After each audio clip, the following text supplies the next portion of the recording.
এই সূরাতুল মুজাম্মিল থেকে কিছু কথা আজকে আমরা শুনবো ইনশাআল্লাহ। পড়েন। আমি সবসময় তাফসির মাহফিলগুলোর ক্লাসের মতো মনে করি। Class, I consider this tafsir program as a class. I consider myself as a teacher and all the sitting audience as a student of the Holy Quran. আমি মনে করি যে আমি কোরআনের শিক্ষক, আর যারা শুনছে তারা আমাদের ছাত্র। আমার আগে যিনি এখানে কথা বলছিলেন তিনি ছিলেন আমাদের শিক্ষক। এখন আমি একটু করে বসার সুযোগ পাইছি, আমি হয়ে গেছি শিক্ষক, আর আমরা সবাই কোরআনের ছাত্র। খুশি না বেজার? সূরাতুল মুজাম্মিল এটা কোরআনের 29তম পারার একটা সূরা। কততম পারার? এই সূরার আয়াত সংখ্যা 20। আয়াত সংখ্যা কত? এই সূরাটি মাক্কি সূরা। কি সূরা? আচ্ছা, এবার আমি প্রশ্ন করি, আপনারা উত্তর করেন। সূরাতুল মুজাম্মিল কত পারার সূরা? আয়াত সংখ্যা? সূরাটি মাদানী? হ্যাঁ, মাক্কি সূরা। আলহামদুলিল্লাহ পড়েন। এই সূরাটি আল্লাহ তাআলা বিশ্বনবীর নামে ডেডিকেট করেছেন। কার নামে?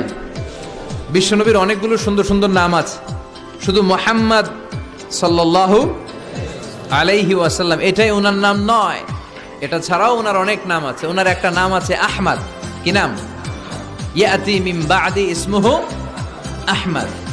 মুহাম্মদ ওনার নাম, আহমদ ওনার নাম, তাহা ওনার নাম, মুজাম্মিল এটা ওনার একটা নাম, মুদ্দাসসির এটা ওনার একটা নাম, আবুল কাসেম এটা ওনার একটা নাম, কুনিয়াত। তো বিশ্বনবীর নামে এই সূরাটাকে ডেডিকেট করেছে কে? বিশ্বনবীকে আল্লাহ তাআলা এই সূরার ভেতরে অনেকগুলো ইনস্ট্রাকশন, গাইডলাইন দিয়েছে, পথ নির্দেশিকা। এগুলো আমাদের জীবনেও কাজে লাগবে, ঠিক কিনা? তো এই আল মুজাম্মিল বিশ্বনবীর নামে ডেডিকেট করা একটি সূরা। আবার এই নামে আমাদেরও অনেকের নাম পাওয়া যায়, আছে না নাই? এখানে মুজাম্মিল ভাই কে কে আছে দেখি? মুজাম্মিল কেউ আছে মুজাম্মিল নামে? আছে তো, মাশাআল্লাহ। আল্লাহ মুজাম্মিল ভাইদেরকেও তুমি কবুল করো। তো এই সূরার একটা কেন্দ্রীয় আলোচক বিষয় আছে, central subject matter, central theme of the Surah Al Muzzammil. এই পুরো 20টা আয়াতে আল্লাহ কি বুঝাতে চাইলেন, আগে সংক্ষেপে এটা আমি বলি। এই পুরো সূরার ভেতরে কেন্দ্রীয় যে আলোচ্য বিষয়টা আল্লাহ আমাদেরকে জানাতে চাইলেন সেটা হচ্ছে আমাদেরকে যে কোনো কাজে নামার আগে নিজেকে প্রস্তুত করে নিতে হবে। বুঝতে পেরেছেন? You have to take huge preparation for a successful mission. আপনি যদি কোনো মিশনে নামতে চান, আপনাকে you have to take preparation, you have to be prepared. নিজেকে প্রস্তুত করে নিতে হবে। বিশ্বনবীকে আল্লাহ তাআলা বড় একটা মিশনে নামাবেন, নবুয়তির মিশন, দাওয়াতি কাজের মিশন, আল্লাহর জমিনে আল্লাহর দ্বীনকে বাস্তবায়নের মিশন, পৃথিবীর বুকে কালিমার পতাকা গেড়ে দেওয়ার মিশন। চিল্লা এখন ঠিক কিনা? এত বড় মিশন যে নবী পালন করবে, ওই নবীর প্রিপারেশনের দরকার আছে না নাই? তাহলে এই পুরো সূরার মূল কথা হচ্ছে প্রিপারেশন ফর এ মিশন, মিশনের জন্য প্রস্তুতি গ্রহণ করা। Good preparation is a prerequisite for a successful mission. আপনি যদি একটা মিশনে সফল হতে চান, আপনাকে প্রস্তুতি নিতে হবে। কে নিতে হবে? সবাই বলে প্রিপারেশন নিতে হবে। প্রিপারেশন যদি ভালো হয়, কাজের ফলাফল। প্রিপারেশন যদি খারাপ, ফলাফল। পরীক্ষার আগে যদি প্রিপারেশন ভালো হয়, গোল্ডেন এ প্লাসের সম্ভাবনা আছে না নাই? ইলেকশনের আগে যদি ভালো প্রস্তুতি নেয়, জয়লাভ করার সম্ভাবনা আছে না নাই? সব কাজে প্রিপারেশন লাগে। এই যে আমরা প্রতিদিন সালাত পড়ি, নামাজ আদায় করি, প্রস্তুতি লাগে না? কি প্রস্তুতি লাগে? ওযু করা লাগে, ঠিক কিনা?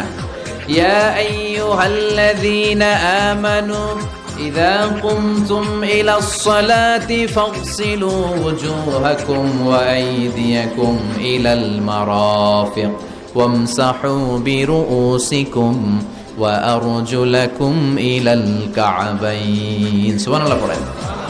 আল্লাহ ডেকে বললেন, গোলাম যখন নামাজে যাবা, নামাজের প্রস্তুতি নাও। কথাটা কার? আগে চেহারা ধৌত করো, হাত দুইটা কনুই পর্যন্ত ধৌত করো, তারপরে মাথা মাসে করো, তারপর পা ধৌত করো, তারপরে সালাত কায়েম করতে যাও। তার মানে সালাত ইকামাতুস সালাহ, সালাত প্রতিষ্ঠার আগে আপনাকে প্রস্তুতি নিতে হবে। নামাজে যাওয়ার আগে ওযু করা লাগবে, ঠিক কিনা? আবার জুমার নামাজে আপনি যাবেন, এই জুমার নামাজে যাওয়ার আগে প্রস্তুতি আছে না নাই? কি প্রস্তুতি আছে? গোসল করা লাগে, ঠিক কিনা? আতর মাখা লাগে, সুন্দর পারফিউম দেওয়া লাগে, তারপর জুমার খুতবা শোনার জন্য মসজিদে আগে আগে যাওয়া লাগে, ঠিক কিনা? তার মানে নামাজের আগে প্রস্তুতি লাগে, জুমার সালাতের আগে প্রস্তুতি লাগে, আবার রোজার আগেও প্রস্তুতি আছে না নাই? বিশ্বনবী রমাদান আল মুবারক আসার 2 মাস আগ থেকে প্রস্তুতি নিতেন। বিশ্বনবী দোয়া করতে শুরু করতেন রজব মাস থেকে, আর আল্লাহর কাছে বলতেন আল্লাহুম্মা বারিক লানা ফি রজব ওয়া শাবান ওয়া বাল্লিগনা রমাদান। রজব শাবানে বরকতে দাও, রমজান মাসে গুনাহ ঝরাও।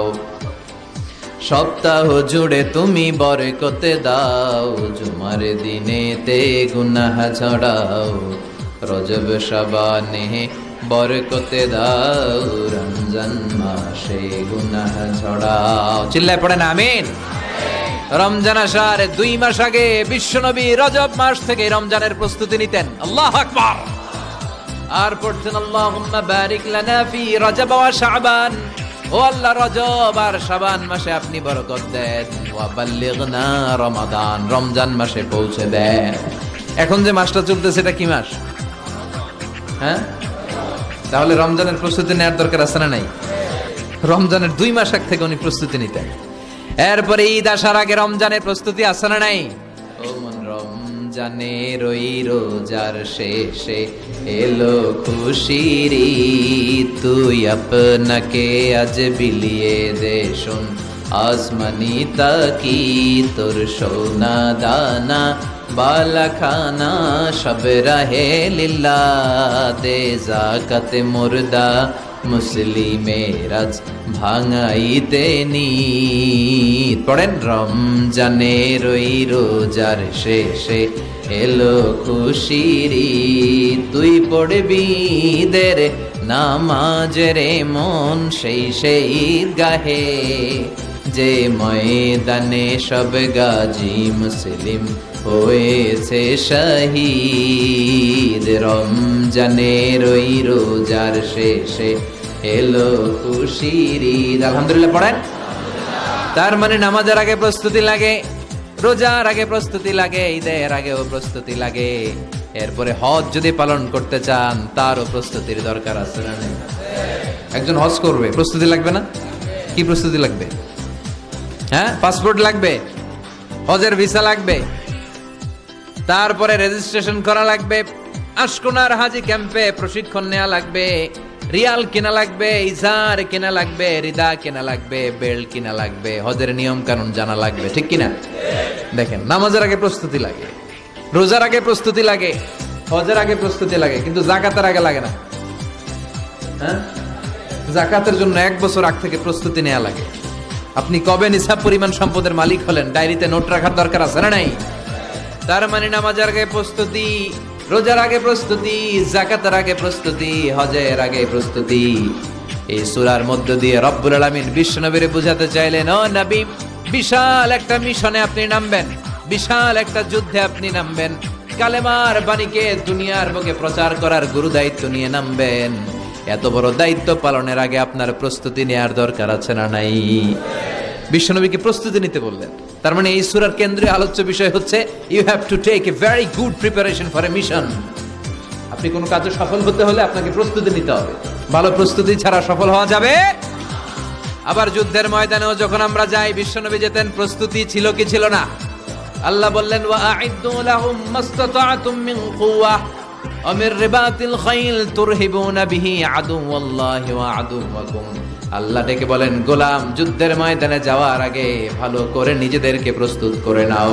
ওয়া আ'ইদ্দু লাহুম মাসতাতা'তুম মিন কুওয়া, তোমাদের শক্তি সামর্থ্য যা আছে সব প্রস্তুত করে রাখো। সবকিছু প্রস্তুত থাকবে মুসলমানদের, মুসলমান থাকবে সদা জাগ্রত, সদা প্রস্তুত। চিল্লায় বলেন ঠিক কিনা? প্রস্তুত থাকতে হবে যুদ্ধের জন্য। আমরা যে যোদ্ধা, আমরা ভুলেই গেছি। আমরা যে যোদ্ধা জাতি, আমাদের রক্তে যে যুদ্ধের ঘ্রাণ, এটা আমরা ভুলেই গেছি। আল্লাহ বললেন, ওয়া আ'ইদ্দু লাহুম মাসতাতা'তুম মিন কুওয়া, শক্তি আর রসদ জোগাড় করে রাখো। তুরহিবুনা বিহি আদুওয়াল্লাহি ওয়া আদুওয়াকুম, এই শক্তি আর সম্ভাবনা দিয়ে আল্লাহর দুশমনদেরকে তোমরা ভয় দেখাবা। মির রিবাতিল খাইল, ঘোড় সাওয়ারগুলোকে প্রস্তুত করে রাখো। বর্তমানে তো ঘোড়া টোরা নাই, এখন প্রস্তুত করে রাখতে হবে অ্যাটম বোমা, ঠিক কিনা? এখন রাখতে হবে AK-47, rocket launcher, drone, missile, ballistic ক্ষেপণাস্ত্র, রণতরী, যুদ্ধ জাহাজ, ঠিক কিনা? গোটা বিশ্বের মুসলমানদের একটা সেন্ট্রাল মিলিটারি দরকার। 50টারও বেশি মুসলিম দেশ, আমাদের সেন্ট্রাল কোনো লিডারশিপ নাই, আমাদের কেন্দ্রীয় কোনো মিলিটারি নাই। যদি আমাদের একটা মিলিটারি থাকতো, সিরিয়াতে আক্রমণ হয়েছে আমাদের বিরুদ্ধে, আমাদের মুসলিম মিলিটারি সেখানে প্রতিরোধ করে তুলতো, চিল্লা এখন ঠিক কিনা? আরাকানে আক্রমণ হয়েছে, মুসলিম মিলিটারি প্রতিরোধ গড়ে তুলবে। ফিলিস্তিনে আক্রমণ হয়েছে, আমাদের মুসলিম মিলিটারি প্রতিরোধ গড়ে তুলবে।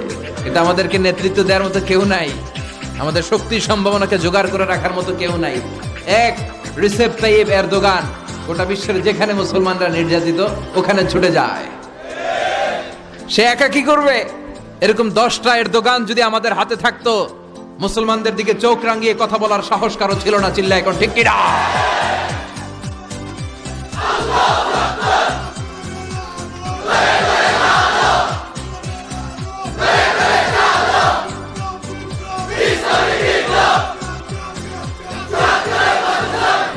وَأَعِدُّوا لَهُمْ مَا اسْتَطَعْتُم مِّن قُوَّةٍ। ও নবী, শক্তি সম্ভাবনা সব কিছু জোগাড় করে রাখেন, মুসলমান থাকবে সদা প্রস্তুত, সদা সজাগ। মুসলমানদের বসে থাকার সময় নাই, ঠিক কি না? তার মানে এই পুরো সূরাতে, সূরাতুল মুজাম্মিলে আল্লাহ তাআলা যে সেন্ট্রাল মেসেজটা বিশ্বনবীকে দিতে চাইলেন সেটা হচ্ছে, নবী প্রস্তুতি নেন। লড়াইয়ের প্রস্তুতি, যুদ্ধের প্রস্তুতি, মিশনে নামার প্রস্তুতি। সুবহানাল্লাহ পড়ো। তাহলে সূরাতুল মুজাম্মিলের কেন্দ্রীয় আলোচ্য বিষয় কি? প্রস্তুতি। চিল্লায় বলেন, কেন্দ্রীয় আলোচ্য বিষয় কি? প্রিপারেশন নিতে হবে, প্রস্তুত থাকতে হবে, ঠিক কিনা? কেন্দ্রীয় আলোচ্য বিষয় আমরা জেনে গেলাম। এবার জানবো কোন প্রেক্ষাপটে এই সূরাটা নাজিল হয়েছে। শুনবেন? মনোযোগ আছে না গেছে? কথা বুঝতে পারতেছেন তো? কথা বোঝা যার না বোঝানো যার? বোঝা যার?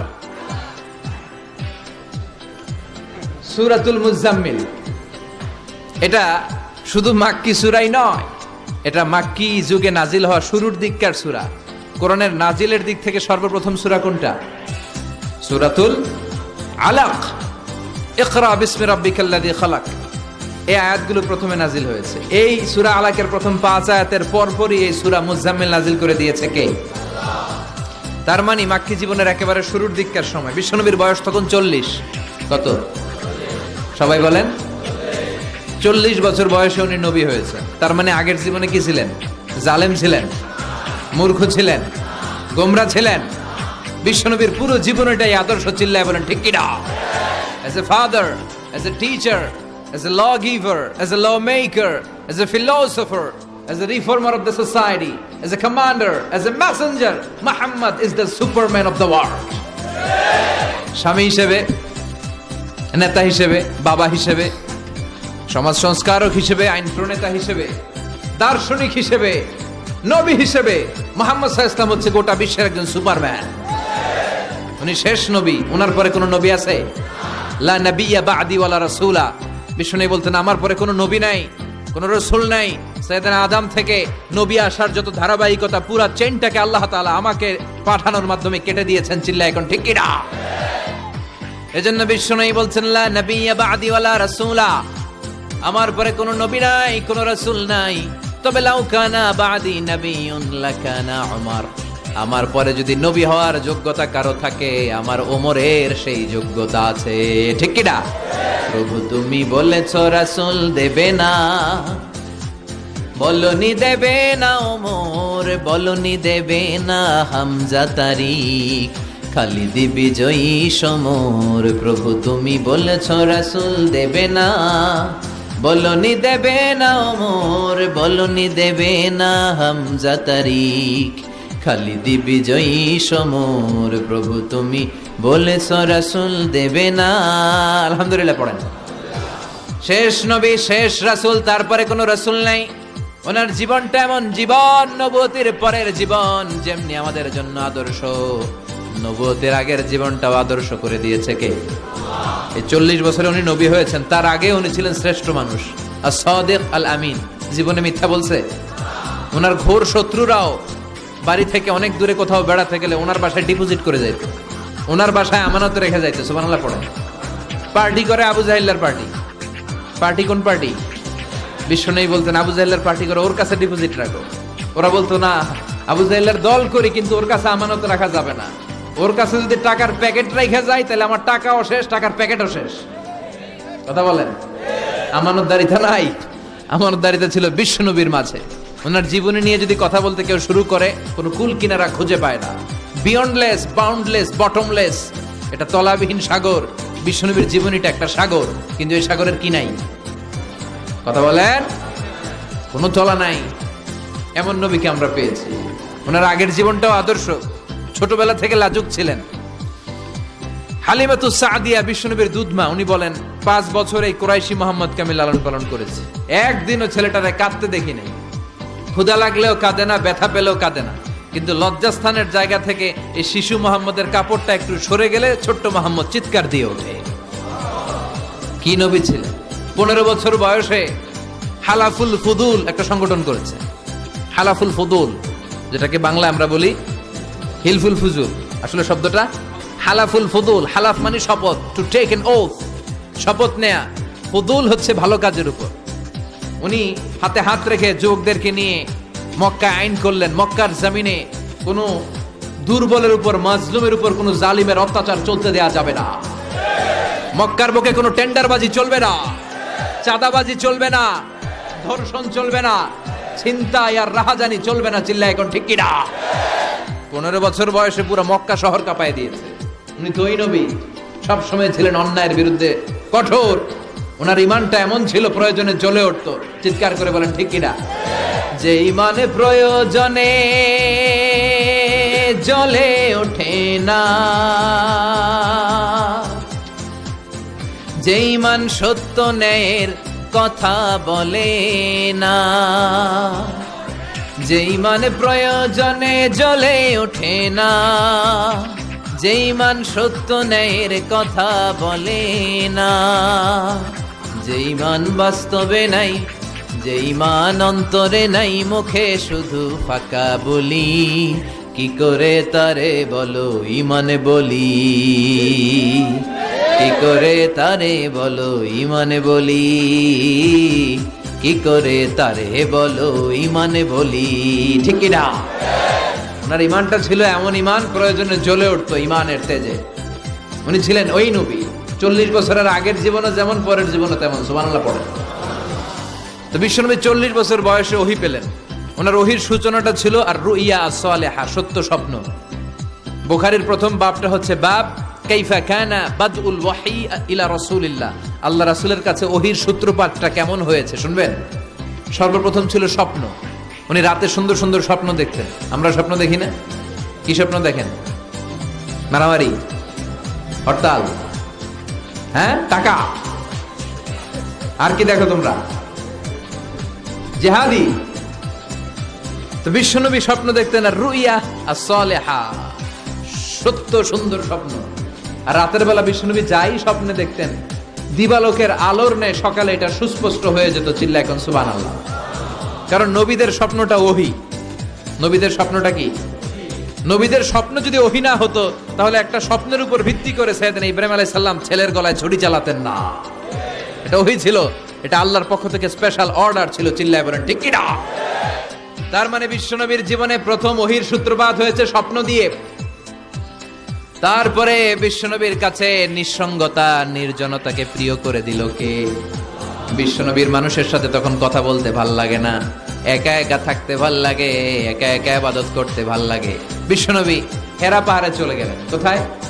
মক্কা থেকে উত্তর দিকে 634 মিটার উঁচু ওই পাহাড়ে যে তাআব্বুদাল লায়ালি, রাত্রিবেলা তিনি ধ্যান করতেন, মেডিটেশন করতেন, চোখ বন্ধ করে স্রষ্টার অস্তিত্বকে খুঁজতেন। খুঁজতে খুঁজতে খুঁজতে 40 দিন ধ্যান করার পরে, 40 দিন আধ্যাত্মিকতার এই চর্চা করার পরে ফাজাহুল হক, সত্য বিশ্বনবীর কাছে এসে ধরা দিল। সাইয়েদনা জিবরাইল চলে আসলেন, এসে বললেন ইয়া মুহাম্মদ ইকরা, পড়ো। জান্নাতের একটা রেশমি কাপড়ে সূরাতুল আলাকের 5 আয়াত লেখা, রেশমি কাপড়ের ভেতরে। ওই রেশমি কাপড়টা ধরে বিশ্বনবীকে বললেন, এই প্রথম বিশ্বনবী সাইয়েদনা জিবরাইলকে দেখলেন আর বললেন ইয়া মুহাম্মদ ইকরা, পড়ো। বিশ্বনবী বললেন মা আনা বিকারি, আমি পড়তে পারি না। সুবহানাল্লাহ পড়েন। কারণ বিশ্বনবী ছিলেন আর নবী আল উম্মি, নিরক্ষর নবী। ওনার অক্ষর জ্ঞান ছিল না। আলিফ বা তা সা কোনটারে জিম বলে, কোনটারে সদ বলে বিশ্বনবী চিনতেন না। লিখতে জানতেন না, তিনি ছিলেন নিরক্ষর, কিন্তু মূর্খ না। নিরক্ষর এক জিনিস, মূর্খ আরেক জিনিস। অক্ষর জ্ঞান নাই কিন্তু জ্ঞান আছে, কারণ বিষ্ণু বলতেন আদ্দাবানি রব্বি ফা আহসানা তা'দীবি। আমি পৃথিবীর কোন ইউনিভার্সিটি থেকে ডিগ্রি নেয় নাই, কেউ আমারে শিখায় নাই, স্বয়ং আরশের উপর থেকে আমারে শিক্ষা দান করেছে কে? তাই আমার শিক্ষার মতো শিক্ষা পৃথিবীর কারো শিক্ষা হতে পারে। সাইয়েদনা জিবরাইল বললেন, ইয়া মুহাম্মদ ইকরা, পড়ো। বিশ্বনবী ফেল রইলেন, অক্ষর চিনে না, পড়বে কেমনে? বিশ্বনবী বলেন, মা আনা বিকারি, আমি জানি না কেমন করে পড়তে হয়। ফাআখাযানি ফাগাত্তানি হাত্তা বালাগা মিন্নি আল জাহাদ। বিশ্বনবী পড়তে জানেন না, যখন বললাম আমি পড়তে পারি না, সাইয়েদনা জিবরাইল বিশ্বনবীকে জড়িয়ে ধরলেন, বুকের মধ্যে জড়িয়ে ধরে যত জোর ছিল বিশ্বনবীকে একটা চাপ দিলেন। বিশ্বনবী বললেন, চাপের চোটে আমি আমার বুকের ভেতরে ব্যথা পেলাম। ফারসালানি, আমাকে ছেড়ে দিল। ছেড়ে দিয়ে আবার কয়, পড়েন, ইকরা, read in the name of your lord. বিশ্বনবীর আগের কথা, আমি পড়তে জানি, মা আনা বিকারি। সাইয়েদনা জিবরাইল আবার জড়িয়ে ধরলেন, আবার চাপ দিলেন। বিশ্বনবী বললেন, ব্যথা পেলাম। আবার জিবরিল বিশ্বনবীরে বললেন, পড়েন। বিশ্বনবী আগের কথাই বলে, আমি পড়তে পারি না। আবার চাপ দিলেন, 3 বার চাপ দেওয়ার পরে সাইয়েদনা জিবরাইল বললেন, নবী এবার আপনি পড়েন। বিশ্বনবী এবার পড়তে আরম্ভ করলেন, ইকরা বিসমি রাব্বিকাল্লাযী খালাক খালাকাল ইনসানা মিন আলাক ইকরা ওয়া রাব্বুকাল আকরাম الذي علم بالقلم علم الإنسان ما لم يعلم। পড়েন আল্লাহু আকবার। 3 বার চাপ দেওয়ার পরে বিশ্বনবী পড়তে আরম্ভ করলেন। সাইয়েদনা জিবরাইল এই 5টা আয়াত দিয়ে উধাও হয়ে গেল। এবার হেরা গুহার ভেতরে কেউ নাই, সাইয়েদনা জিবরাইল নাই, 5টা আয়াত দিয়ে চলে গেলেন। বিশ্বনবী 5টা আয়াত নিয়ে কাঁপতে কাঁপতে হেরা পর্বত থেকে নেমে এলেন। সুবহানাল্লাহ পড়ে। এই ওহির ভাড়ে চাপে বিশ্বনবী কাঁপতে শুরু করলেন। এই প্রথম বিশ্বনবীর কাছে ওহির রিফ্লেকশন, ওহির ছোঁয়া, ওহির ঝলকানি, ওহির নূরানি তাজাল্লি বিশ্বনবীর হৃদয়ের মধ্যে লাগিয়ে দিল কে? এই 5টা আয়াত নিয়ে বিশ্বনবী হাত্তা ইয়ারজুফু ফুআদু, বিশ্বনবীর হৃদয় কাঁপছিল। বিশ্বনবীর ওহির প্রেসারে গায়ের মধ্যে জ্বর চলে এলো, খিচুনি চলে এলো। বিশ্বনবী কাঁপছেন প্রচন্ড জ্বরে। কাঁপতে কাঁপতে আম্মাজান খাদিজাতুল কুবরা তাহেরার কাছে এসে বলে, ও খাদিজা, আমি বাঁচবো না, আমার বড্ড ভয় লাগে। খাদিজাতুল কুবরা বললেন, নবী কি হয়েছে আপনার, কি হয়েছে? বিশ্বনবী বললেন, এমন এমন ঘটনা। বিশাল এক লোক এসে আমার কাছে পড়ো, আমি পড়তে জানি না, 3 বার চাপ দিল, এরপর দেখি ঠিকই পড়তে পারি। সুবহানাল্লাহ পড়ে। বিশ্বনবী পুরো ঘটনাটা সাইয়েদাতুনা খাদিজাতুল কুবরা তাহেরাকে শোনালেন। এরপরে মা খাদিজারে বললেন, খাদিজা, আমার বড্ড ভয় হয়, মনে হয় আমি মরে যাব, আমার প্রচন্ড জ্বর এসেছে, কাঁপুনি ছুটেছে, তুমি আমারে কম্বল দাও। কি দাও? সবাই বলে, আরো জোরে কর, আমারে কম্বল দাও, আমার জ্বর এসেছে, কাঁপুনি বেড়ে যাচ্ছে, চাদর দাও, কাপড় দাও, কম্বল দাও। মা খাদিজা কম্বল জোগাড় করতে গেলেন। কম্বল আর চাদর এনে বিশ্বনবীর গায়ের মধ্যে মা খাদিজা কম্বলটা পেঁচিয়ে দিলেন। বিশ্বনবী কম্বলটা পেঁচিয়ে বিছানার মধ্যে শুয়ে গেলেন। ঠিক এই মুহূর্তে সূরাতুল মুজাম্মিল নাজিল করে দিল কে? বিশ্বনবী কম্বল গায়ে দিয়ে শুয়ে আছে, আল্লাহ বিশ্বনবীরে ডাক দিলেন, ইয়া আইয়ুহাল মুজাম্মিল কুমিল লাইলা ইল্লা কালিলা। সুবহানাল্লাহ। আল্লাহ কি সোহাগ ভরা আদর মাখা ডাক দিলেন, ইয়া আইয়ুহাল মুজাম্মিল। এর মানে হলো, হে কম্বলওয়ালা। কি ওয়ালা? হে কম্বলওয়ালা নবী, মানে হে কমলিওয়ালা নবী। কি নবী? কমলি। এরা হতে হেলে দুলে নুরানি তনু ওকে আসে হায়, সারা দুনিয়ার হেরে মেরে পর্দা খুলে খুলে চায়, সে যে আমার কমলিওয়ালা কমলিওয়ালা। তার ভাবে বিভোল রাঙা পায়ের তলে, পর্বত জঙ্গল টল মল টলে, খুরমা খেজুর বাদাম জাফরানি ফুল ঝরে ঝরে যায়, সে যে আমার কমলিওয়ালা কমলিওয়ালা। সুবহানাল্লাহ পড়ে। বিশ্বনবীর আল্লাহ ডাক দিলেন, ও কমলিওয়ালা নবী, ও কম্বলওয়ালা নবী, দাঁড়ান। বিশ্বনবী কাঁপছিলেন জ্বরের চোটে, খিচুনির চোটে, কম্বল গায়ে দিয়ে শুয়ে রইলেন। আল্লাহ নাজিল করলেন, ইয়া আইয়ুহাল মুজাম্মিল, ও কম্বলওয়ালা। ইয়া আইয়ুহাল মুজাম্মিল মানে কি? ও কম্বলওয়ালা, ও কম্বলওয়ালা, ও চাদরওয়ালা, কুম, স্ট্যান্ড আপ, স্ট্যান্ড আপ। যে দায়িত্ব দিছি এখন শোয়া যাবে না, দাঁড়ান। ওই যে বিশ্বনবী দাঁড়ালেন, আর বসার সুযোগটা পায় নাই। মরার আগ পর্যন্ত আর বসার সুযোগ পায় নাই, শ্বাস নেওয়ার সুযোগ পায় নাই, পিছনের দিকে তাকানোর সুযোগ পায় নাই। চিল্লায় বলেন ঠিক কিনা? অনেক শয়তানি হাত ছানিয়ে এসেছে, দফায় দফায় নবীর সাথে বৈঠক হয়েছে। বিশ্বনবীকে মক্কার কাফিরেরা 3 দফা দিল। বলল, আব্দুল্লাহর বেটা মুহাম্মদ, নারী চাও নারী দেব, সম্পদ চাও সম্পদ দেব, রাষ্ট্র ক্ষমতা চাও রাষ্ট্র ক্ষমতা দেব, শুধু কালিমার দাওয়াতটা বন্ধ করে দাও। নাউজুবিল্লাহ পড়বেন না? বিশ্বনবী বললেন, তোমাদের 3 দফা, কাফিরদের কয় দফা? জোরে বলেন। বিশ্বনবী বললেন, আমার মাত্র 1 দফা। কয় দফা? বিশ্বনবী বললেন, সম্পদ না, নারী না, মক্কার ক্ষমতা নয়, লা ওয়াদাউ শামসা ফি ইয়ামিনি, আকাশের দ্বিপ্রহরের জল জলে সূর্যটা যদি ডান হাতে দাও, ওয়াল কামারা ফি ইয়াসারি, চাঁদটাকে যদি বাঁ হাতে দাও, যেই কালিমার দাওয়াত দিতে ময়দানে আমি নেমেছি, গোটা বিশ্বের কেউ এই দাওয়াত থেকে আমাকে পিছু সরাতে পারবে না, কেউ পিছনে নিতে পারবে না। সম্পদ, নারী আর ক্ষমতার লোভ তো খুব তুচ্ছ বিষয়। ওই সূর্যটা যদি ডান হাতে দাও, চাঁদটা যদি বাঁ হাতে দাও, এই কালিমার দাওয়াত থেকে আমি পিছু হটবো না। চিল্লায় বলেন ঠিক কিনা? বিশ্বনবীর আল্লাহ প্রস্তুতি নিতে বললেন। বললেন, ইয়া আইয়ুহাল মুজাম্মিল, ও কম্বলওয়ালা নবী। কি ওয়ালা নবী? তাফসীর বুঝতে পারতেছেন তো? শীতের চোটে খিচুনি, কম্বল গায়ে দিয়ে শুইছে, তখন আল্লাহ এটা নাজিল করলেন। তাহলে প্রথমে আমরা জানলাম সেন্ট্রাল থিম অফ দিস সূরা, এই সূরার কেন্দ্রীয় আলোচ্য বিষয়। এরপরে আমরা জানলাম কোন প্রেক্ষাপটে, কোন সিচুয়েশনে, কোন পরিস্থিতিতে এই সূরাটা নাজিল হয়েছে। বুঝতে পেরেছেন? বিশ্বনবীর যখন এই পরিস্থিতি, তখন আল্লাহ বিশ্বনবীর আবার গাইডলাইন দিলেন, ইয়া আইয়ুহাল মুজাম্মিল, হে কম্বলওয়ালা নবী, কুমিল লাইলা ইল্লা কালিলা, দাঁড়ান, রাত্রিবেলা দাঁড়িয়ে তাহাজ্জুদ গুজার হন। সুবহানাল্লাহ বলেন।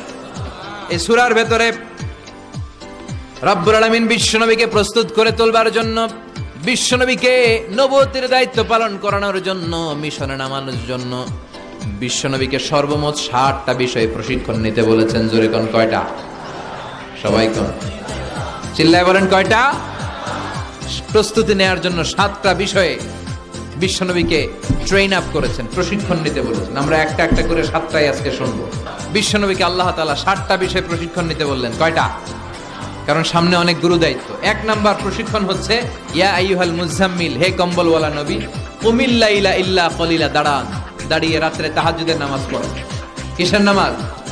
তাহাজ্জুদের যাই নামাজে মরণ দিও প্রভু আমায়, একামতে দিনের কাজে কবুল করে নিও আমায়।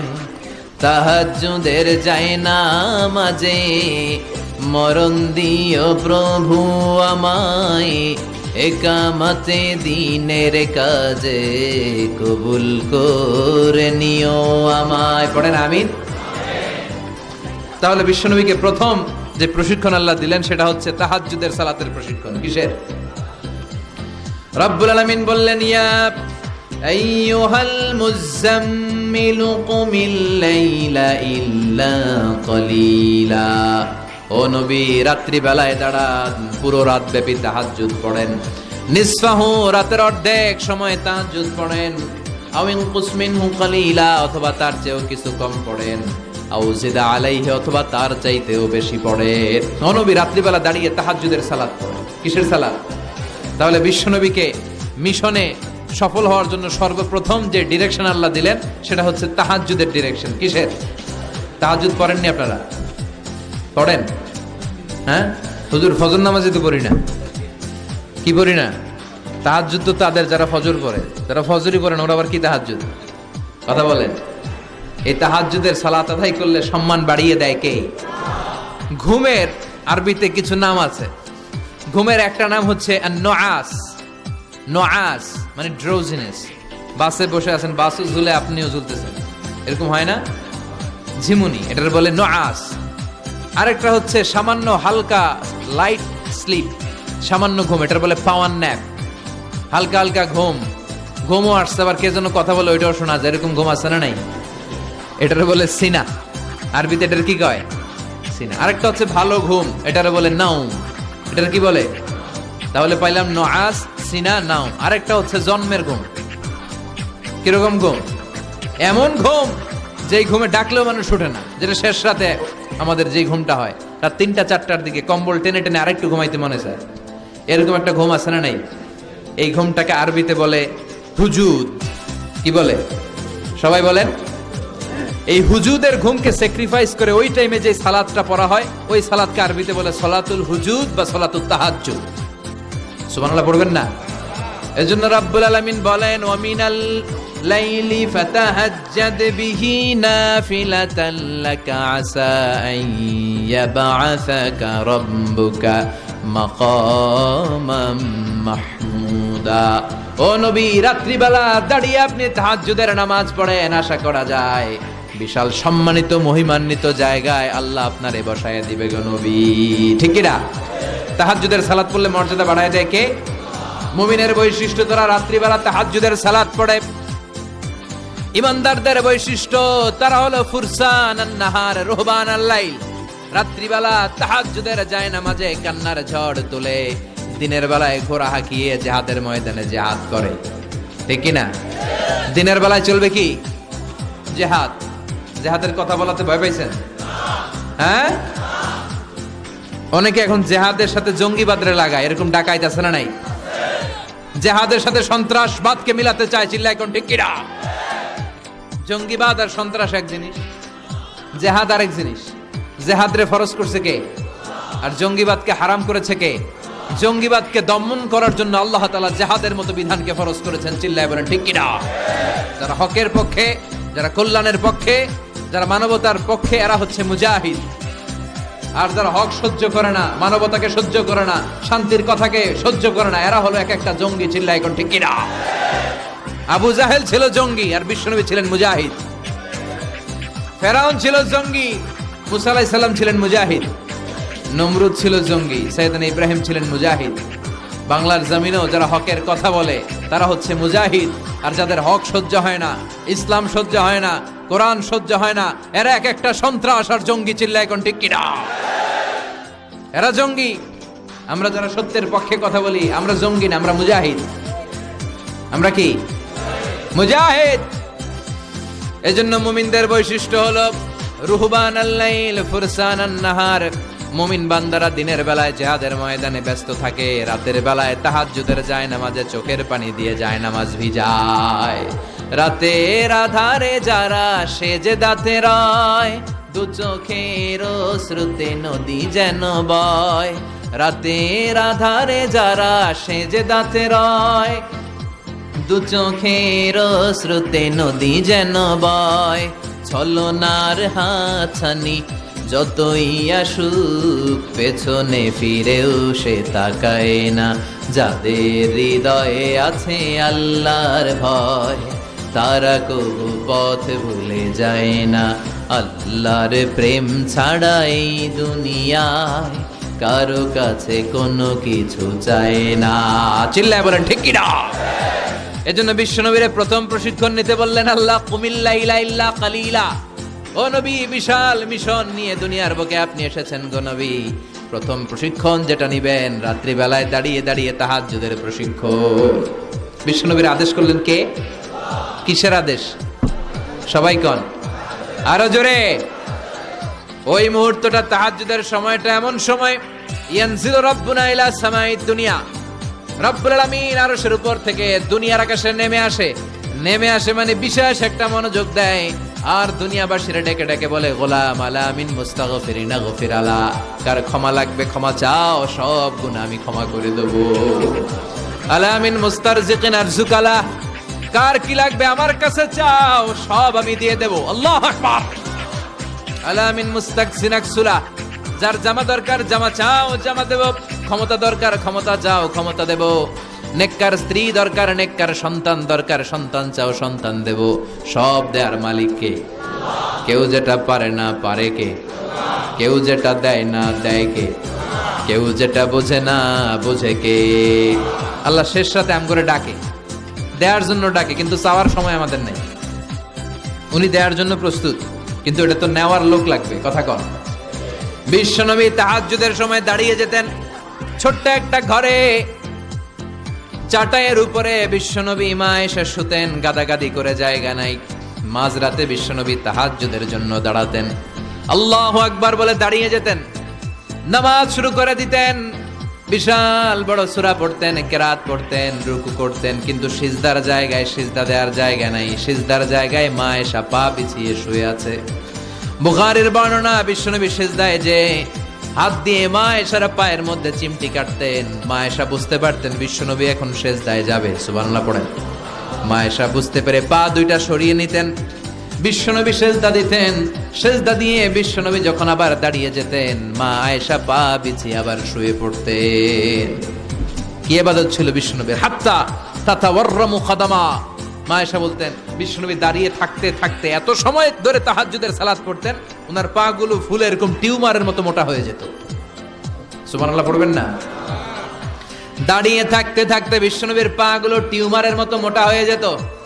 প্রথম রাকাতে বাকারা, আলী ইমরান পড়ে ফেলতেন, সুবহানাল্লাহ পড়ে। বিশ্বনবীর পা যেন ফেটে যাবে, এভাবে হাত বেঁধে দাঁড়িয়ে থাকতে থাকতে বিশ্বনবীর হাতগুলো বাঁকা হয়ে যেত, ব্যথা হয়ে যেত। বিশ্বনবী তখন হাত দুইটা ছেড়ে দিতেন। আবার যখন এনার্জি ফিরে পেতেন, যখন বিশ্বনবীর ভাল লাগতো, আবার হাত বাঁধতেন। পড়েন সুবহানাল্লাহ। তার মানে হাত ছেড়ে দিও নামাজ পড়া যায়, হাত ছেড়ে দিও। মালিকি মাযহাবের কিছু স্কলাররা ওনারা মত নিয়েছে, ওনাদের অনুসারীরা এরসাল করে, আমাদের দেশে কেউ বাদে এইভাবে, কেউ এইভাবে, কেউ এইভাবে। মালিকিরা বাদেই না, কে বাদবই না, কি করবি কর। আছে না নাই? আপনি যদি হজ করতে যান মক্কা মদিনায়, এই আমলগুলো দেখতে পারবেন। এটা সুন্নাত একটা আমল। হাত ছেড়ে দিলেও যেখানে সালাত হয়ে যায় ওই জায়গায় কই বাঁধবে, এই নিয়ে কিলাকিলি আছে না নাই? উপরে না নিচে, আমিন জোরে না আসতে, আছে না নাই? পেকুয়াতে মাশাআল্লাহ এগুলা নাই। হ্যাঁ, পেকুয়াতে এগুলো আছে। বিশ্বনবী লম্বা সময় দাঁড়িয়ে তাহাজ্জুদ করতেন। তাহাজ্জুদ পড়লে আপনার মর্যাদা বাড়ায় দিবে কে? সাইয়েদনা জিবরাইল বললেন, ইন্না শারাফাল মুমিন ফি কিয়ামিল লাইল। বিশ্বনবী বললেন, জিবরাইল এসে আমাকে বলে গিয়েছে মুমিনের মর্যাদা তাহাজ্জুদের নামাজের ভেতর। সুবহানাল্লাহ পড়েন। তাহাজ্জুদের নামাজ পড়লে মর্যাদা বাড়ায় দেয় কে? 2 নাম্বার, কুরবাতুন ইলাল্লাহ। তাহাজ্জুদের নামাজ পড়লে আল্লাহর সাথে নৈকট্য বাড়িয়ে দেয় কে? আল্লাহর সাথে কানেক্টিভিটি আপনার বেড়ে যাবে। আমাদের দুনিয়াতে সব জায়গায় কানেক্টিভিটি আছে। এমপির সাথে হাত আছে, চেয়ারম্যানের সাথে হাত আছে, ওই এসআই এর সাথে হাত আছে, পুলিশের আইজির সাথে হাত আছে, কিন্তু আল্লাহর সাথে হাতটা নাই। কথা কন। আসল জায়গায় কানেকশন লাগানো দরকার। চিল্লায় বলেন ঠিক কি না? মান লাহুল মাওলা ফালাহুল কুল্লু।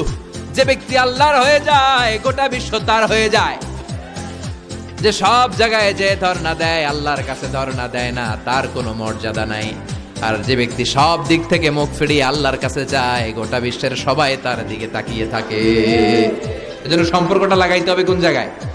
তার মানে তাহাজ্জুদ পড়লে মর্যাদা বেড়ে যায়, আল্লাহর সাথে সম্পর্ক বেড়ে যায়। বিশ্বনবী বললেন, মানহাতুনা আনিল ইসিম। তাহাজ্জুদের নামাজ পড়লে, তাহাজ্জুদের নামাজ আপনারে পাপ কাজ থেকে বাধা দিবে। সুবহানাল্লাহ পড়ে। তাহাজ্জুদ যারা পড়ে এরা পাপ কাজ করে না। চিল্লায় কোন ঠিক কি না? 4 নম্বরে মুকাফফিরাতুন লিসাইয়্যাত। পাপ আর অন্যায় যদি কিছু হয়েও থাকে, তাহাজ্জুদের নামাজ পড়লে তাহাজ্জুদের নামাজ পাপগুলোরে ধুয়ে মুছে সাফ করে দেয়। এজন্য তাহাজ্জুদ পড়ার দরকার আছে না নাই? বিশ্বনবীরে বললেন আপনার প্রথম প্রশিক্ষণ হচ্ছে তাহাজ্জুদের প্রশিক্ষণ। কিসের প্রশিক্ষণ? এজন্য আল্লাহ বললেন, ইয়া আইয়ুহাল মুযাম্মিলু কুমিল লাইলা ইল্লা ক্বালিলা নিসফাহু আও ইনকুস মিনহু ক্বালিলা আও জিদ আলাইহি ওয়া রাত্তিলিল কুরআনা তারতিলা। সুবহানাল্লাহ পড়ো। 1 নাম্বার প্রশিক্ষণ চলে গেল। 1 নাম্বার প্রশিক্ষণ কি ছিল? তাহাজ্জুদ। আওয়াজ করে বলেন না, কি ছিল? 2 নাম্বার প্রশিক্ষণ, ওয়ারাত্তিলিল কুরআনা তারতিলা। ও নবী, মন গড়া কোরআন তেলাওয়াত করবেন না, যেমন মন চায় তেমন কোরআন পড়া যায় না। ওয়ারাত্তিলিল কুরআনা তারতিলা। তারতিলের সাথে, তাজবিদের সাথে, মাখারিজুল হুরুফ মেইনটেইন করে আপনি তারতিলের সাথে তেলাওয়াত করেন।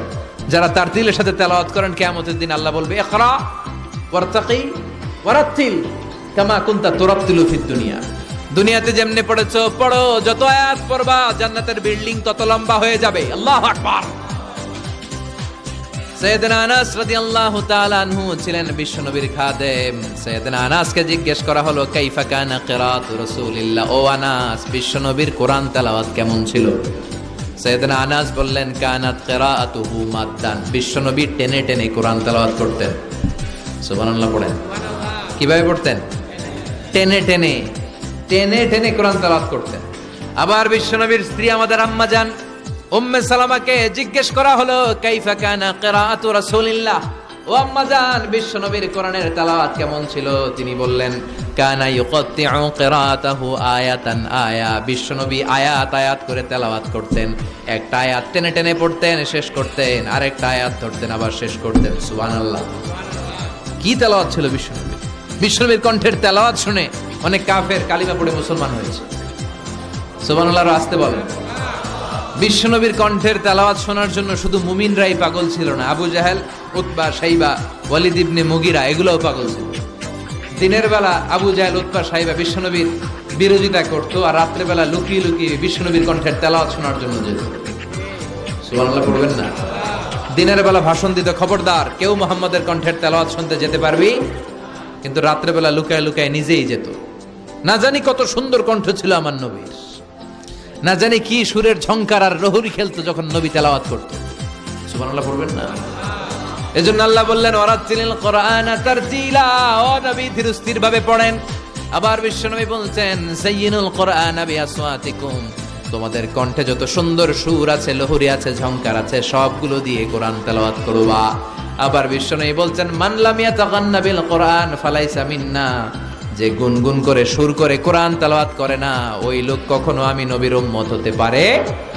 এজন্য সুর করে কোরআন তেলাওয়াত করবেন। কি করে? অনেকে কয়, হুজুর আমার সুর নাই। আপনার সুর নাই তো কি আছে? আপনার যেটা আছে ওইটাই সুর, যেটা আপনার আছে ওইটাই সুর। সুর নাই কে বলছে? টয়লেটের ভিতরে ঢুকলে বোঝা যায় কি সুর আছে। বাথরুম সিঙ্গার আছে না, কাপড় খাসতে বসলে কি সুন্দর গান শুরু করে, ঘুম ভাঙাইয়া গেল রে হে মরার কোকিলে, আছে না নাই? তখন সুন্দর সুন্দর গান বেরোয়। কিন্তু কোরআন তেলাওয়াত করতে গেলে সে সুর আমার সুর নাই। আপনার যেটা আছে ওইটাই আপনার সুর, ওইটা দিয়ে তেলাওয়াত করবেন। মিশরি রাশেদ আল আফাসি, আব্দুর রহমান সুদাইস, বান্দার ইবনে আব্দুল আজিজ আল বালিলা, এদের তেলাওয়াত শুনছেন? কি সুন্দর তেলাওয়াত! বিশ্বনবীর তেলাওয়াত ছিল টেনে টেনে পড়তেন, প্রতিটা আয়াত শেষ করে আবার নতুন আয়াত ধরতেন। ঠিক কি না? আলহামদুলিল্লাহি রাব্বিল আলামিন আর রহমানির রহিম মালিকি ইয়াউমিদ্দিন ইয়্যাকা না'বুদু ওয়া ইয়্যাকা নাস্তাঈন ইহদিনাস সিরাতাল মুস্তাকিম সিরাতাল লাযীনা আন'আমতা আলাইহিম গায়রিল মাগদুবি আলাইহিম ওয়ালাদ-দাল্লিন। পড়েন আমিন। থেমে থেমে এক আয়াত শেষ, আরেক আয়াত, ওই আয়াত শেষ, তারপর আরেক আয়াত। বিষ্ণু বলে, রুব্বা কারিলিল কোরআন ওয়াল কোরআনু ইয়ালআনুহু, কোরআনের অনেক কারি আছে যে কারীদেরকে কোরআন রহমত না দিয়ে লানত দেয়। এরকম আছে না নাই? বিশ্বনবী প্রতি আয়াতের পরে থামতেন, কি সুন্দর টেনে টেনে পড়তেন। আর আমাদের তারাবির নামাজে কি অবস্থা? জাপানের বুলেট ট্রেনও ফেল হাফেজ সাহেবের কাছে। আছে না নাই? হাফেজ সাহেবরা খবরদার, এভাবে কোরআন পড়বেন না। এভাবে কোরআন তেলাওয়াত করলে রহমত না পেয়ে আপনার কপালে লানত জুটবে। চিল্লায় বলেন ঠিক কি না? এজন্য 2 নাম্বার প্রশিক্ষণ রব্বুল আলামিন বিশ্বনবীকে দিলেন, আর বললেন, ওয়ারাতিলিল কুরআনা তারতিলা, ও নবী রাত্রিবেলায় তাহাজ্জুদের নামাজে ধীরস্থির ভাবে কোরআন তেলাওয়াত করেন। এরপর আল্লাহ বললেন, ইন্না সানুলকি আলাইকা কওলান সাকিলা, ও নবী অচিরেই ভারী একটা কথা, ভারী একটা বাণী, অনেক ওজনওয়ালা কোরআন আমি আপনার উপরে নাজিল করে দেব। সুবহানাল্লাহ পড়ে। কওলান সাকিলা, it's a very heavy and weightful word. কোরআনের এই কথাগুলোর একটা আলাদা ওজন আছে না নাই?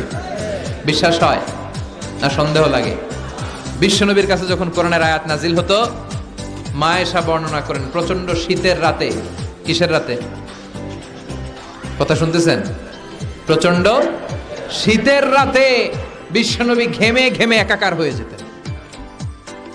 মাঘ মাসের শীত, মা এসা বলে আমরা কম্বল গায়ে দিয়ে শুই, কিন্তু বিশ্বনবীর কাছে যখন কোরআন নাজিল হয় বিশ্বনবী ঘেমে ঘেমে একাকার হয়ে যেতেন। সুবহানাল্লাহ পড়ে। বিশ্বনবী যখন ওটের উপর বসা অবস্থায় কোরআনের আয়াত নাজিল হতো, ওটের বুকটা জমিনে লেগে যেত। বিশ্বনবী ঘোড়ার উপরে বসা অবস্থা যখন কোরআনের আয়াত নাজিল হতো, ঘোড়ার পাগুলো জমিনের ভিতরে গেড়ে যেত। বিশ্বনবী মাঝে মাঝে অনেক সাহাবাদের রানের মধ্যে মাথা রেখে শুয়ে পড়তেন। ওই অবস্থায় যখন কোরআনের আয়াত নাজিল হতো, সাহাবারা বলতো আমাদের হাড্ডিটা ফেটে টুকরা টুকরা হয়ে যাবে, এরকম মনে হতো। তার মানে কোরআনের আয়াতের একটা ভার আছে না নাই? এজন্য রাব্বুল আলামিন বলেন, লাউ আনজালনা হাযাল কুরআন আলা জাবালিন লারাআইতাহু খাশিআম মুতাসাদ্দিআম মিন খাশিয়াতিল্লাহ। ও নবী, কোরআনকে মানুষের উপর নাজিল না করে যদি পাহাড়ের উপর নাজিল করতাম, আপনি দেখতেন কোরআনের ভারে বড় বড় পাহাড়গুলো ভেঙে চুরে খান খান হয়ে যেত গো নবী। কোরআনকে যদি মাউন্ট এভারেস্টের উপর আল্লাহ নাজিল করতো, পাহাড়টা ভেঙে দুমড়ে মুচড়ে চূর্ণ বিচূর্ণ হয়ে যেত। চিল্লা এখন ঠিক কিনা? এজন্য আল্লাহ বললেন এটা অনেক ভারী একটা বাণী, এই বাণী আমি আপনার উপর নাজিল করব।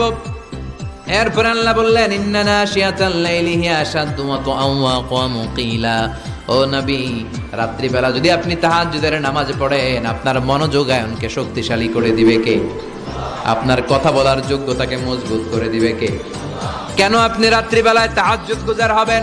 কারণ ইন্নালাকা ফিন নাহারি সাবাহান তাওয়িলা, দিনের বেলায় অনেক ব্যস্ততা আছে না নাই? দিনের বেলায় মানুষগুলো কাজকর্ম নিয়ে ব্যস্ত হয়ে যায়, তখন অনেক গোলমাল। তখন নয়, রাত্রিবেলা তাহাজ্জুদ পড়েন, আপনার মর্যাদা বাড়িয়ে দিবে কে? এরপরে 3 নাম্বার প্রশিক্ষণের কথা আল্লাহ বললেন, ওয়াযকুর ইসমা রাব্বিকা ওয়াতাবাত্তাল ইলাইহি তাবতীলা। প্রথম প্রশিক্ষণ তাহাজ্জুদের প্রশিক্ষণ। কিসের? দ্বিতীয় প্রশিক্ষণ মনোযোগের সাথে ধীরস্থিরভাবে কোরআন তেলাওয়াতের, তারতিলের সাথে কোরআন তেলাওয়াতের প্রশিক্ষণ, ঠিক কিনা? 3 নাম্বার প্রশিক্ষণ ওয়াযকুর ইসমা রাব্বিক, সব সময় রবের জিকির করবেন। জিকির চলবে কার? লা ইলাহা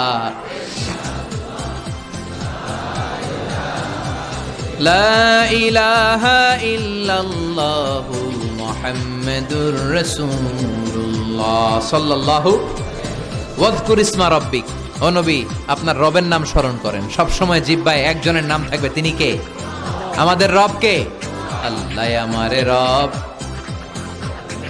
দমে দমে তনু মনে তারি অনুভব। পড়েন, আল্লাহ আমারে রব, তোমারে দুনিয়াতে আমি যেদিকে তাকাই, অথই নিয়ামাতে ডুবে আছি সবাই। পাখ পাখালির গানে শুনি তাসবিহ কলো রব, তাসবিহ কলো রব, আল্লাহ আমারে রব। ওয়াযকুর ইসমা রাব্বিক, রবের নামকে স্মরণ করেন নবী। বিপদে পড়লে একজনের নামের জিকির চলবে, চিল্লায় বলেন তিনি কে? তার মানে 3 নাম্বার প্রশিক্ষণ নিতে বললেন, সব সময় একজনকে ডাকবেন, তিনি হলেন রব। এই কথা বলার পরে বিশ্বনবী দুনিয়ার বুকে যত দোয়া করতেন, তার বেশিরভাগ দোয়ার শুরুতে রবের নাম আছে না নাই? রব্বানা যালামনা আনফুসানা ওয়া ইল্লাম তাগফির লানা ওয়া তারহামনা লানাকুনান্না মিনাল খাসিরিন। আবার বিশ্বনবী পড়তেন, রব্বানা আতিনা ফিদ দুনিয়া হাসানাতাও ওয়া ফিল আখিরাতি হাসানাতাও ওয়া কিনা আযাবান নার। আবার আমরা যখন রুকুর মধ্যে যাই, তখন রবের নাম আছে না নাই? সুবহানা রাব্বিয়াল। আবার যখন সিজদায় যাই, তখনও রবের নাম আছে না নাই? সুবহানা রাব্বিয়াল। এজন্য 3 নাম্বার প্রশিক্ষণ, ওয়াযকুর ইসমা রাব্বিকা, নবী রবের নাম স্মরণ করেন। 4 নাম্বার প্রশিক্ষণ, ওয়াতাবাত্তাল ইলাইহি তাবতীলা, আপনি যখন সময় পাবেন রবের ইবাদতে মশগুল হয়ে যান। কার ইবাদতে? কার ইবাদতে? আমরা যেন আল্লাহর ইবাদতে মশগুল হয়ে যাই। ওয়াতাবাত্তাল ইলাইহি তাবতীলা, তাবাত্তুল মানে আল্লাহর ইবাদতে মনোনিবেশ করা, মশগুল হওয়া। এই তাবাত্তুল শব্দটা এসেছে আল বাতুল থেকে। এজন্য মারিয়াম আলাইহিস সালামকে বলা হতো মারিয়াম আল বাতুল। মারিয়াম আলাইহিস সালামকে কি বলা হতো? উনি বাইতুল মুকাদ্দাসে সব সময় কার ইবাদতে মশগুল থাকতো? ইবাদতে মশগুল। আমাদের নারীরাও মশগুল থাকে, তবে ইবাদত নিয়ে নয়, জি বাংলা নিয়ে, স্টার জলসা নিয়ে। কিরণমালা নিয়ে, হিন্দি সিনেমা নিয়ে, আছে না নাই? পেকুয়াতে নাই, এদিকেও আছে। আল্লাহ এই গজব থেকে তুমি আমাদেরকে হেফাজত করো, আমরা পড়ি আমিন। ফাইদা ফারাগতা ফানসাব ওয়া ইলা রাব্বিকা ফারগাব। আল্লাহ নবীর ডাকে বললেন, ও নবী, যখন আপনি অবসর পাবেন আপনি ইবাদতে মনোনিবেশ করেন, আল্লাহর ইবাদতে মশগুল হয়ে যান। ওয়া তাবাত্তাল ইলাইহি তাবতিলা, ইবাদত চলবে একজনের, তিনি কে? তাহলে প্রশিক্ষণ কয়টা গেল? জোরে বলেন, আরো জোরে বলেন। এরপরে আল্লাহ বললেন, ওয়াসবির আলা মা ইয়াকুলুনা ওয়াহজুরহুম হাজরান জামিলা। তার আগে বললেন, রব্বুল মাশরিকি ওয়াল মাগরিবি লা ইলাহা ইল্লা হুয়া ফাত্তাখিযহু ওয়াকিলা। সুবহানাল্লাহ পড়ে। রব্বুল মাশরিক ওয়াল মাগরিব, আমি পূর্ব দিগন্তের মালিক, পশ্চিম দিগন্তেরও মালিক, সব কিছুর মালিক কে? লা ইলাহা ইল্লাহু, তিনি ছাড়া কোনো ইলাহ নাই। ফাত্তাখিযহু ওয়াকিলা। আরেক প্রশিক্ষণ চলে আসছে, ফাত্তাখিযহু ওয়াকিলা। ও নবী, আল্লাহরে ওয়াকিল হিসেবে গ্রহণ করেন। আমাদের ওয়াকিল বা অভিভাবক কিংবা মুমিনদের গার্ডিয়ান শুধু একজন, চিল্লায় বলেন তিনি কে? ফাত্তাখিযহু ওয়াকিলা। অন্য কাউরে ওয়াকিল বানাবেন না, অন্য কারোর নেতৃত্ব মেনে নেবেন না, অন্য কারোর অভিভাবকত্ব মেনে নেবেন না। বিপদে আপদে হাল ছাড়বেন না, নিরাশ হবেন না, ভরসা রাখুন একজনের উপর, তিনি কে? ফাত্তাখিযহু ওয়াকিলা। 5 নাম্বার প্রশিক্ষণ, ও নবী, আপনি আমারে অভিভাবক হিসেবে গ্রহণ করেন, বিপদে আপদে সব সময় আল্লাহরে পাশে পাবেন। জোরে কোন ঠিক কিনা? এরপরে 6 নম্বরে আল্লাহ বললেন, ওয়াসবির আলা মা ইয়াকুলুন। কাফির মুশরিকরা যে সমস্ত গাল মন্দ আপনারে করে, এগুলোর বিপরীতে রেগে না যে আপনি ধৈর্য ধারণ করবেন গো নবী। ওয়াসবির, ধৈর্য ধারণ করেন, কারণ ইন্নাল্লাহা মাআস। ধৈর্যশীলদের সাথে কে থাকে? চিল্লায় বলেন কে? ও নবী, ওরা আপনারে অনেক কিছু বলবে, আপনি রেগে যাবেন না। বিশ্বনবীর কাফিররা কি বলতো জানেন? বলতো আপনি একজন কবি। বিশ্বনবী নাকি কবি? নাউজুবিল্লাহ কইবেন না। আল্লাহ বলেন, ওমা আল্লামনাহু আশ-শি'রা ওয়া মা ইয়ানবাগি লাহু। আমি নবীরে কবিতা শিখাই নাই, কবিতা তার জন্য শোভনীয় নয়। সুবহানাল্লাহ পড়েন। আবার বিশ্বনবীরে তারা বলতে লাগলো গণক। কি বলতে লাগলো? কাহিন। আল্লাহ বলে, ওয়ালা বিকাউলি কাহিন, এটা গণকের কথাও নয়, এটা আল্লাহর কথা, ঠিক কিনা? এরপরে বিশ্বনবীর ওরা বলতে লাগলো মাজনুন, মানে পাগল। আল্লাহ বলে, ওয়ামা সাহিবুকুম বিমাজনুন, তোমাদের সাথী আমার হাবিব কিন্তু পাগল নয়। সুবহানাল্লাহ। এরপর ওরা বিশ্বনবীর গালে দিতে লাগলো সাহির বলে। সাহির মানে জাদুকর। সাহির মানে? আল্লাহ বলে না, আমার নবী জাদুকর না। এরপরে ওরা বিশ্বনবীর বলতে লাগলো আবতার, মানে নির্বংশ, লেস কাটা। আল্লাহ বলে না, ইন্না শানিয়াকা হুয়াল আবতার। যারা বিশ্বনবীর লেস কাটা আর নির্বংশ বলে, ওরাই লেস কাটা, নির্বংশ আর জাহান্নামের নরকীট আর পিতৃ পরিচয়হীন জারদ সন্তান। চিল্লা এখন ঠিক কিনা? বিশ্বনবীর বিরুদ্ধে যারা কথা বলে, এগুলো জাহান্নামের নরকীট। ওরা বলে, মুহাম্মদ তোমার কোনো ছেলে বেঁচে নাই, তোমার 4 মেয়ে, তুমি ইন্তেকালের সাথে সাথে তোমার বংশ নির্বংশ হয়ে যাবে, তুমি লেস কাটা। আল্লাহ বলে না, রাফা'না আলাকা যিকরাক, নবী আপনার সম্মানকে আমি আকাশ চুম্বি করেছি। আমার নাম যেখানে, আপনার নামও আমি রেখেছি সেখানে, ঠিক কিনা? এজন্য কালিমায়ে তয়্যিবার ভিতরে লা ইলাহা ইল্লাল্লাহ, তারপর পর বিশ্বনবীর নাম মুহাম্মাদুর রাসূলুল্লাহ আছে না নাই? আজানের মধ্যে আল্লাহর নামের পরে নবীর নাম আছে না নাই? আবার নামাজে সালাম ফেরানোর আগে বিশ্বনবীর জন্য দুরূদ আছে না নাই? রাফা'না আলাকা যিকরাক। ওরা বলে আপনি লেস কাটা, আপনি লেস কাটা না, যারা আপনারে গালি দেয় ওরাই লেস কাটা। ওয়াসবির আলা মা ইয়াকুলুন। ও নবী, ওরা যা বলে এই ব্যাপারে আপনি ধৈর্য ধারণ করেন, আপনি মন খারাপ করবেন না। এই গালি গালা যেটা নবীদের শুনতে হবে, এটা সুন্নাত। আমরাও এখন গালি গালা শুনি, জোরে কোন ঠিক কিনা? আমাদেরকে বলে ব্যাকডেটেড, ব্যাকডেটেড, কিছু জানে না এরা মোল্লা। আমরা কি ডাকে? একজন মেম্বার অফ দ্য পার্লামেন্ট কয়েকদিন আগে সংসদ ভবনে বলছে মোল্লাতন্ত্র। কি বলছে? ইসলামের কথা ভালো লাগে না, এই কাদিয়ানীদের সাফাই গায়। আছে না নাই? বিশ্বনবী যে শেষ নবী, এটা মানে না কাদিয়ানীরা। উনি কাদিয়ানীদের সাফার গায়, তার মানে ইসলাম ওনার ভাল লাগে না, ওনার ভাল লাগে কাদিয়ানী সম্প্রদায়কে। চিল্লা এখন ঠিক কিনা? বিশ্বনবীরে বলেছে কবি, ওনারে বলেছে গণক, ওনারে বলেছে জাদুকর, ওনারে বলেছে পাগল, ওনারে বলে লেস কাটা। ওই গালিগুলো আমাদেরও শুনতে হবে যদি নবীর অনুসারী হই। আমাদেরকে এখন গণক বলে না, পাগল বলে না, আমাদেরকে বলে মোল্লা, আমাদেরকে বলে রাজাকার, আমাদেরকে বলে যুদ্ধাপরাধী। চিল্লা এখন ঠিক কিনা? যুগে যুগে গালিগালাজ আছে না নাই?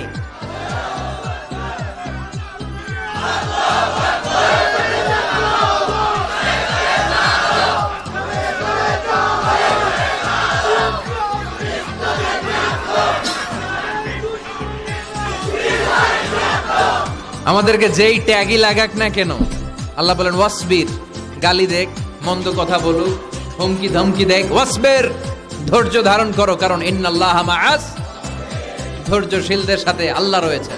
যারা জমিনের উপর জুলুম করে তাদের জন্য আল্লাহ কোনো সাহায্য পাঠায় না। আর জমিনে যারা মাজলুম, যাদের রক্ত জমিনে লাগে, ওই জমিনের ক্ষমতা আল্লাহ মাজলুমদের হাতে তুলে দেয়। চিল্লায় এখন ঠিক কিনা? রাত্রি যত গভীর হয়, সুবহে সাদিকের সময় কাছে আসতে থাকে, ঠিক কিনা? ইসলামের পক্ষের শক্তির উপর আযাব, অত্যাচার, জুলুম, নির্যাতন যত বাড়তে থাকে, ইসলামের বিজয়ের সময় ঘনাতে থাকে। এটা মুমিনের বিশ্বাস, এটা মুমিনের আত্মোপলব্ধি।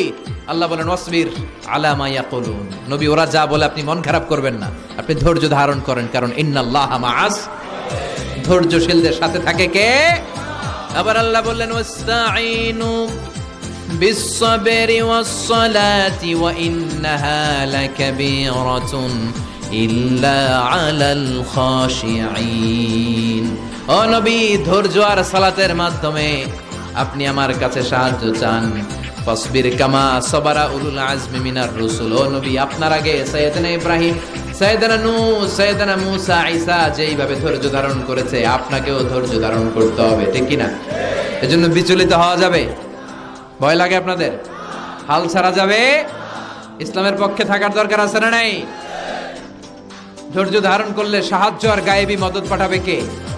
ওয়াসবির আলা মা ইয়াকুলুন, নবী ওরা যা বলে এই ব্যাপারে ধৈর্য ধারণ করেন। এরপর আল্লাহ বললেন ওয়াহজুরহুম হাজরান জামিলা, ওদেরকে আপনি পরিত্যাগ করেন, এড়িয়ে চলেন। মূর্খরা এসে যখন আপনার সাথে গালমন্দ করতে চায়, পায়ে পাড়া দিয়ে ঝগড়া করতে চায়, আপনি সালাম দিয়ে কেটে পড়েন। ওদের এই কথাগুলো, এই গালিগুলো শোনার সময়ও আমাদের নাই। চিল্লায় বলেন ঠিক কি না? তার মানে সর্বশেষ 6 নম্বরে আল্লাহ তাআলা বিশ্বনবীকে ধৈর্যের প্রশিক্ষণ নিতে বললেন। আর 7 নম্বরে এই সমস্ত কাফির, মুশরিক, এই আবাল শ্রেণীর লোকগুলোর কথাবার্তা থেকে নিজেকে এড়িয়ে থাকতে আল্লাহ পরামর্শ দিলেন। চিল্লায় এখন ঠিক কিনা? ওয়া ইদা খাতাবাহুমুল জাহিলুনা ক্বালু, মূর্খরা যখন আল্লাহর প্রিয় বান্দাদের সাথে ঝগড়া করতে আসে, আল্লাহর প্রিয় বান্দারা জানে এদের সাথে ঝগড়া করার টাইম আমাদের নাই, তাই ক্বালু সালামা, মুমিন বান্দারা সালাম দিয়ে ওদের কাছ থেকে কেটে পড়ে, ঠিক কিনা? তাহলে 6 নম্বর আল্লাহ বললেন সবর, ধৈর্যের দরকার আছে না নাই? ধৈর্য ধারণ করার শক্তি দাও গো মেহেরবান, আমায় দাও গো মেহেরবান। বুকের ভেতর ব্যথার নদী বইছে অবিরাম, বইছে বইছে অবিরাম। ধৈর্য ধারণ করার শক্তি দাও গো মেহেরবান, আমায় দাও গো মেহেরবান। পড়েন আমিন। এজন্য তাহাজ্জুদ গুজার হতে হবে। রাজি আছে মুসলমান? 1 নাম্বার প্রশিক্ষণ, তাহাজ্জুদের সালাত পড়তে হবে। মর্যাদা বাড়িয়ে দিবে কে?